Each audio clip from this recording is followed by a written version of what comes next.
For more on the markets and some investment ideas, let's welcome in David Stryzewski, CEO, Sound Planning Group. Good morning to you. Good afternoon to you. A bounce back from last week's sell-off. What do you make of it? Yeah, great to be with you here, Nicole. So this is a really confusing time for investors here today.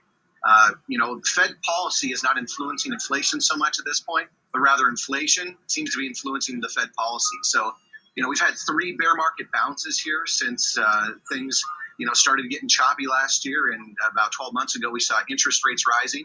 And so, we're looking at Fed pivots being the primary reason why the markets have taken off at the rate that they have. And so I think that it's important for us to understand the analogy that Jamie Dimon gave us before, talking about that we're to expect an economic hurricane here in the future. So is this the calm before the storm? I'm not sure, but let me just note a comparison. So there's a difference between tornadoes and hurricanes. Tornadoes show up out of the blue, unexpected, and then they go away typically pretty quick. Where hurricanes are something that we see off in the distance. It's a tropical storm. Then it begins to get some new headwinds and gain some strength. And so I'm personally referring to this as the Federal Reserve bubble, in part because the Federal Reserve has completely changed its position on interest rates that they've had as policy for the last 41 years.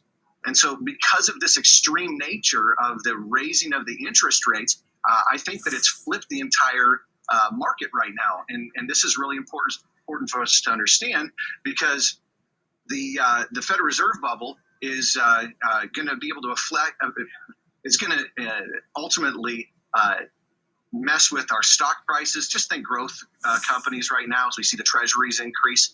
We look at bond rates here today. And, I think that bonds are looking a lot better than they were. But what about corporations and potentially having challenges metabolizing their new debt? Or ultimately, there could be Chapter 11s coming up here. So there's a number of things that are pretty concerning right now. Tell me a little bit about a recessionary environment. How likely is that? The timing of that? Yeah, so I think that by this coming summer, we're going to begin to see the interest rate challenges that come with, corporations need to borrow at higher prices. Just think about junk bonds that weren't able to make it at 4%, and now they have to go at 8% or 9%. Borrowing for interest rates. How are they going to be able to do that? So I think that we're going to see margin compression begin here by the summer, and that's ultimately going to lead to, the debt ceiling conversation that's coming up with a completely polarized economy here today. So none of those spell great moments here for us as we're looking at, even the Fed having to reduce its balance sheet by $90 billion monthly, which of course means that there's less capital in the market to invest for growth, et cetera. So these are some of the challenges that are coming up here, and I think will manifest over the next few months. Right, understood. So what do you think the Fed's going to do? And then just get to your names that you really focus on. I want to leave enough time for those. Sure. So I think that the Fed's going to go 25 basis points. We've been saying this, that they're going to be higher for longer. I've been saying that I don't believe that there's going to be a pivot unless something significantly breaks here. And so this is important for us to understand. I think that the Fed's going to keep going, and I just don't know that people have ultimately taken account for what those changes are going to be if we don't get that pivot.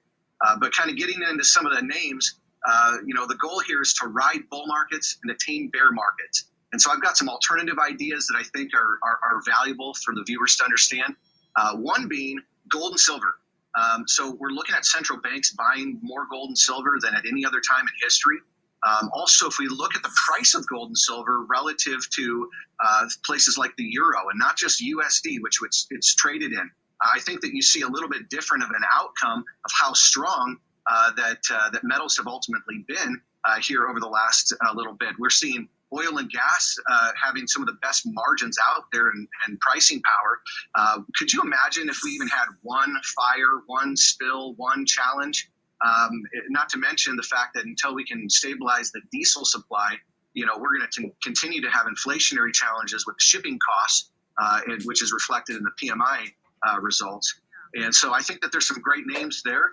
And I think ultimately real estate can be important, but I want to stay out of office buildings. I want to look at more things like multifamily, senior housing, data centers, distribution centers, warehouses, things like that that are going to be able to more accommodate this environment that we find ourselves in right now. But I think that we could possibly see a major crisis in those office buildings if we, and so therefore be wary of REITs because of the higher interest rates that they're going to have to borrow at, because these corporations don't have 30-year mortgages. They have more like 5 to 8-year mortgages, and they've got to metabolize $1 trillion of debt annually.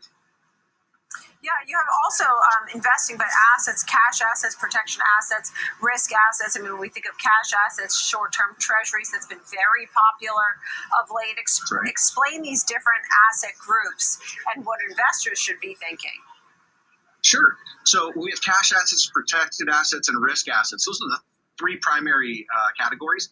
And so cash assets, the goal is to be liquid.